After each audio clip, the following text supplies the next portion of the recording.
This is the plinth panel I made in a previous video. If you haven't seen it and you want to, I'll put a link in probably at the end if I can, if it works. This is the case it's off. As you can see, it was cut down quite a lot, probably to get it into a house, or the bottom had rotted or something. So I've spliced in that side. This side, the piece that was there wasn't original, and the oak didn't match the rest of the case very well, so I've taken that off and put a whole full piece in there, which looks a lot better. The front's veneered, so I had some solid that was a similar grain character, and I cut that into veneer because it's quite thick, this stuff, and I glued that on, cross-banded it, so that bit's ready. So now I need to make the base. Now I've done it as a frame, which will go on like that. Now these aren't very square. That side's not so bad. That's quite a bit worse, you can see. The reason that happens is you get it on all clocks really. The backboards shrink and they pull the sides in at the back and knocking them out square. So this is made exactly the same, so it's flush all the way round. I'll put a moulding on this, and then I'll make the feet that will go onto the frame. They'll have to be made slightly out of square as well, so that everything lines up.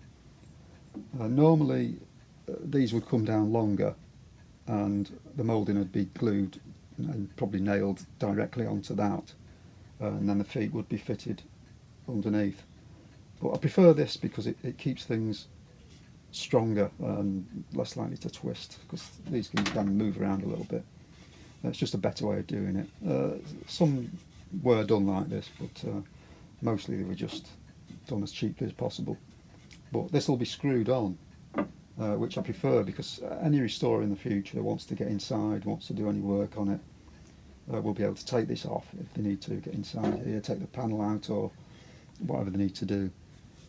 It just makes life easier for other people, that's all. So next thing I'll do is sort out the moulding for this and make the feet.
Before I cut the profile, I'm just checking the angles are correct.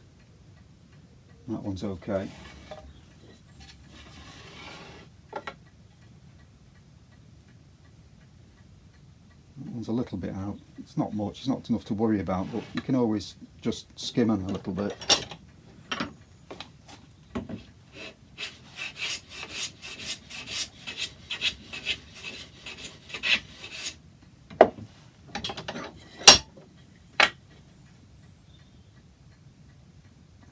That's fine. Rather than producing the moulding and then gluing it on, what I've done this time is I've just glued a square piece of oak on, and then I'll go around it with the router to get the profile. The reason I'm doing this way is these are just little offcuts, and they're not big enough to actually clamp up in the vise and machine them. So it's just easier to do it this way. I do it sometimes like this. It doesn't matter, it does work, so it'll be fine. So I've got the correct angle on the front ones. But I've got the same problem with the back ones, because the back piece will be dovetailed onto there. If it's dovetailed square, it won't line up with the back. It'll look a bit odd, even though you don't see it. It's got to be done neatly. So what I've got to do is get that angle on that, and that transfer that onto the end of there. Well, that still has to be square that way.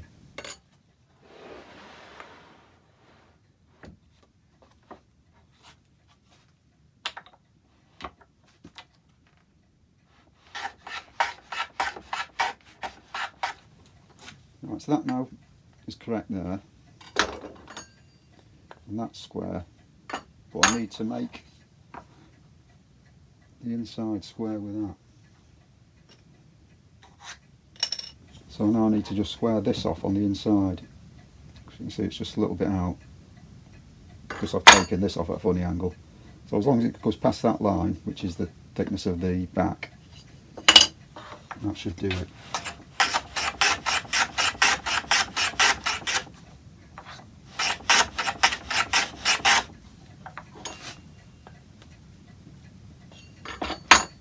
So all I need to do is dovetail that onto there, and it should be correct for the base.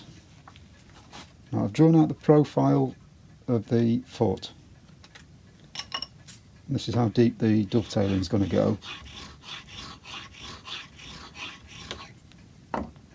So what I've got to do is do a dovetail there and a half a dovetail there, so it doesn't get cut out.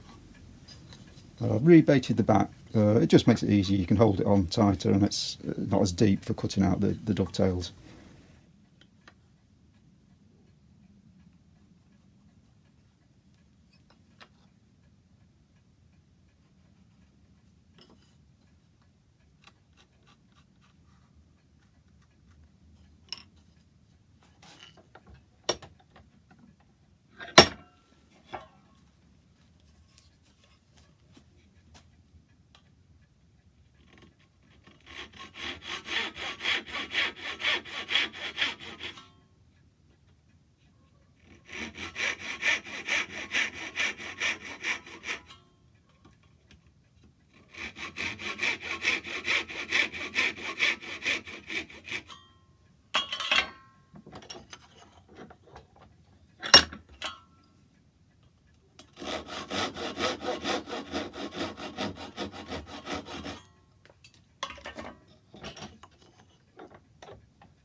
I've glued the feet on. Everything lines up all right.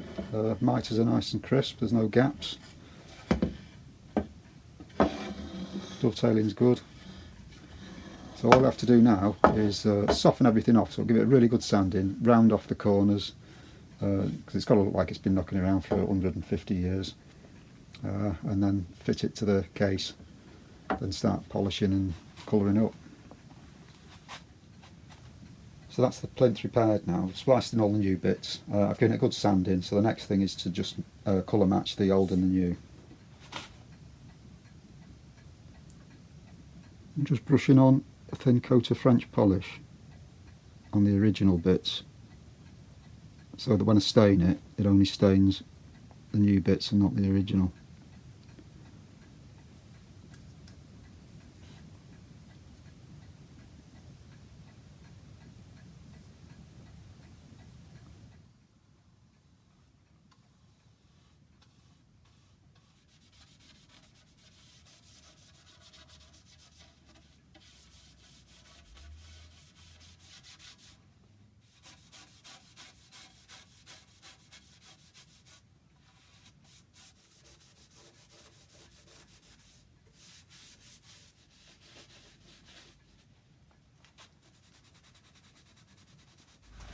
that's the plinth finish now.